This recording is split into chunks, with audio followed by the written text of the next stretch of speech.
अस्सलाम वालेकुम रहमतुल्लाह। आज के लेक्चर में हम डिस्कस करने जा रहे हैं template based synthesis of nano structure. ये बहुत ही आसान है, बहुत ही इंपॉर्टेंट टेक्निक है। इसको डिस्कस करने से पहले मेरी गुजारिश यही होगी कि अगर आपने हमारे चैनल को सब्सक्राइब नहीं किया तो प्लीज़ ज़रूर सब्सक्राइब कीजिए ताकि आने वाली हर न्यू वीडियो का नोटिफिकेशन आपको मिलता रहे, ताकि आप हमारे साथ जुड़े रहें। अच्छा, जो टेम्पलेट बेस्ड सिंथेसिस को हम स्टार्ट करते हैं।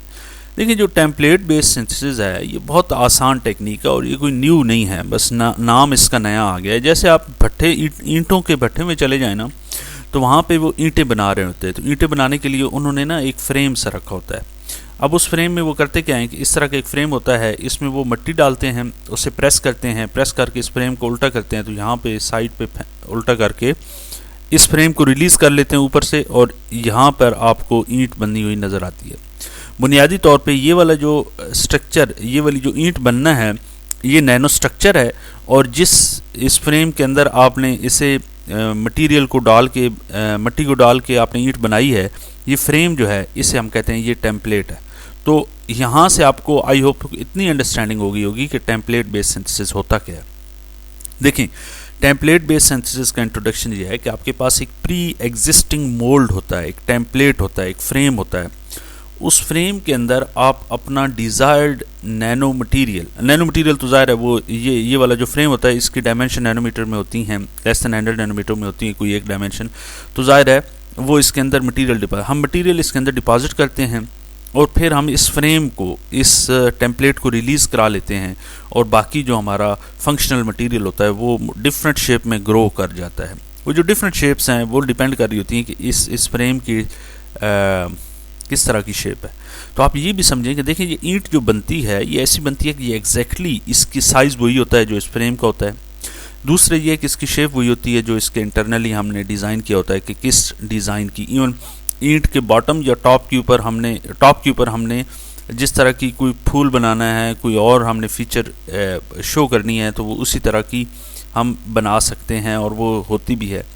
तो और तीसरी चीज़ है कि जो ग्रोथ होती है, जो मटेरियल है वो ज़ाया नहीं होता। मतलब जितनी मिट्टी आप इसके अंदर डालेंगे वो सारी की सारी इस ईंट के लिए पर्पसफुली यूज़ हो जाएगी, कोई मटेरियल ज़ाया नहीं होता। इसी वजह से टेम्पलेट जो है हम कहते हैं ये गाइड करता है growth of desired nano structure. और इस ग्रोथ के दौरान आपके पास शेप के ऊपर एक अच्छा कंट्रोल होता है, साइज़ के ऊपर भी कंट्रोल होता है, और आपकी नैनो मटीरियल की जो अरेंजमेंट है वो भी परफेक्टली वही होती है जो आप चाह रहे होते हैं। तो आप ये कह सकते हैं कि ये जो टेम्पलेट है इसमें आपके पास जो एक फ्रेम होता है, इसके फोल्ड होता है, इसके अंदर मटेरियल आप डिपॉजिट करते हैं, और उसके बाद आप इस फ्रेम को रिलीज़ करा लेते हैं, और आपके पास फाइनल नैनो स्ट्रक्चर बन जाता है। अब इसको ना नैनो टेक्नोलॉजी के पॉइंट ऑफ व्यू से देखते हैं। ईंट तो ज़ाहिर है नैनो टेक्नोलॉजी नहीं है। यहाँ पे आप देखें, यहाँ पे ना आपके पास ये टेम्पलेट है और ये हालो पोर्स हैं। तो इस हालो पोर्स के अंदर ये इन पोर्स की डायमेंशन नैनोमीटर रेंज में, इसके अंदर ये पोर्स हैं, ये इस पूरे को हम कहते हैं फ्रेम है, ये इसके फोल्ड है, ये टेम्पलेट है। इसके अंदर हम मटेरियल डिपॉजिट करते हैं। तो इन पोर्स के अंदर मटेरियल चला जाएगा, और मटेरियल जब इनके अंदर चला जाएगा तो ऊपर यहाँ पर ये सारी ग्रोथ हो जाएगी। इसके नतीजे में हम अगर नैनो रॉड्स बनाना चाहते हैं, नैनो वायर्स बनाना चाहते हैं, नैनो फाइबर्स बनाना चाहते हैं, वो बन जाते हैं। जब ये सारा डिपॉजिट हो जाए तो हम इस नैनो फाइबर्स को अलग कर लेते हैं, टेम्पलेट को अलग कर लेते हैं। कैसे करते हैं ये जब हम डिटेल्स में जाएंगे तो वो देखेंगे। सिमिलरली यहाँ पे आपको ये वाला एक टेम्पलेट नज़र आ रहा होगा। तो आप इसके अंदर, ये टेम्पलेट के अंदर ये कैप्सूल बनाना चाह रहे हैं, तो ये कैप्सूल आप इसके अंदर डिपॉजिट करते हैं, ये यहाँ तक ग्रो हो जाएगा। जब इसकी शेप ये बन जाएगी तो अब आपने ये वाला बाहर निकाल लिया। अब सवाल ये पैदा होता है कि इस टेम्पलेट से इससे निकला कैसे, यहाँ से ब्लॉक है, जहाँ से ये वाले मेथड हम डिस्कस करेंगे। बुनियादी तौर पे ये समझाने के लिए आप इसे एच कर सकते हैं, आप इस टेम्पलेट को ब्रेक भी कर सकते हैं। ज़रूरी नहीं है कि ये टेम्पलेट जो है ये परमानेंट हो। अच्छा, अब ना इस बेस पे, यानी टेम्पलेट किस तरह का है, इस बेस पे ना इसकी टाइप्स हैं। लेकिन टाइप्स को डिस्कस करने से पहले मैं इसकी की फीचर्स, की एडवांटेजेस डिस्कस कर दूं। ये बहुत प्रिसाइज है, इसके हाई लेवल ऑफ कंट्रोल होता है नैनो स्ट्रक्चर ज्योमेट्री के ऊपर। वर्सेटिलिटी इसकी इतनी है कि number of material can be utilised. For example, you can make the nano structure of metals, polymers, ceramics and semiconductor. Almost each and every type of material can be fabricated through this technique.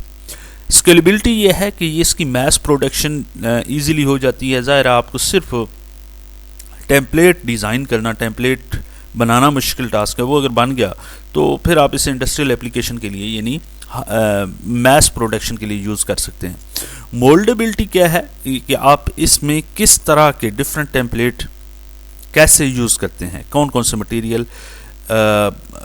ज़ाहिर है different अगर material हैं तो आपके पास जो mould बनाते हैं, जो टेम्पलेट बनाते हैं, वो भी डिफरेंट मटेरियल की आपके पास अवेलेबिलिटी हो कि आप उसे बना सकें, ताकि फॉर एग्जांपल अगर पॉलीमर किसी टेम्पलेट के मटेरियल से रिएक्ट करते हैं तो आपके पास कोई और टेम्पलेट का मटेरियल होना चाहिए ऐसा कि जो पॉलीमर के साथ रिएक्ट ना करे। तो ये वाली सारी बात है। आगे चलते हैं।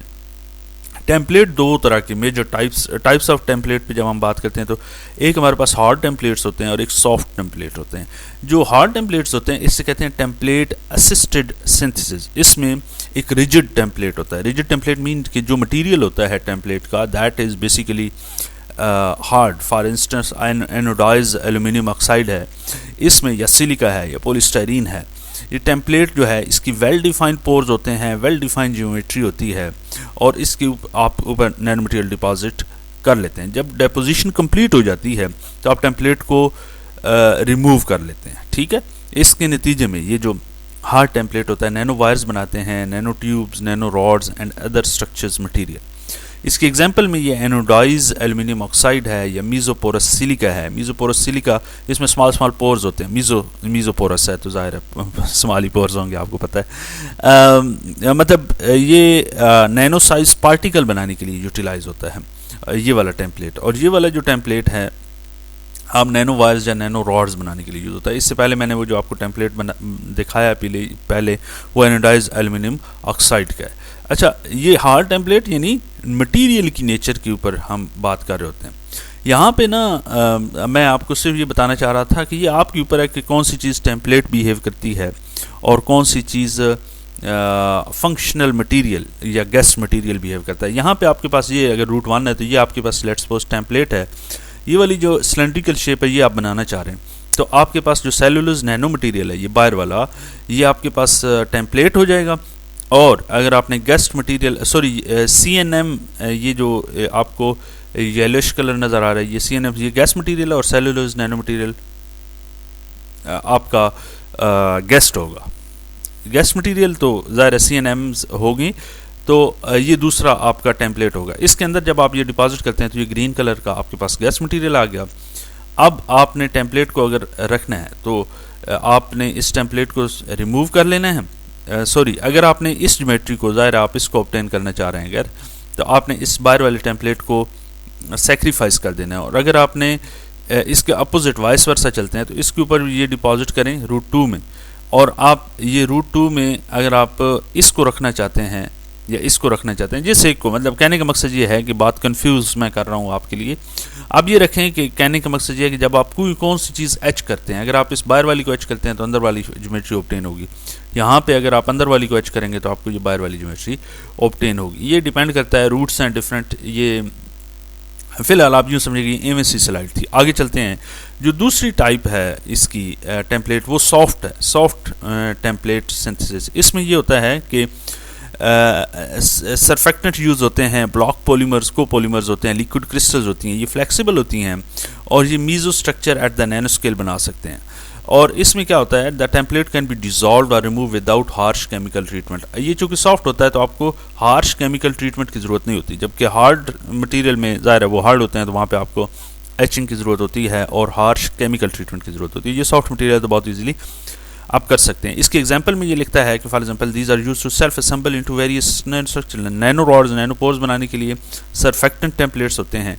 अच्छा, ये तो मेजर इसकी दो डिवीजन थी टेम्पलेट्स की। मैं आपको इस पिक्चर में ना ये कुछ और भी दिखाना चाहता हूँ कि ये वाली भी टेम्पलेट्स हैं, कोलाइडेड टेम्पलेट्स हैं और अदर नॉन कोलाइडेड टेम्पलेट्स हैं। कोलाइडेड टेम्पलेट में फिर फिजिकल कोलाइडेड टेम्पलेट्स हैं, केमिकल कोलाइडेड टेम्पलेट्स हैं। नॉन कोलाइडल में आपके पास सिंथेटिक टेम्पलेट्स हैं नेचुरली।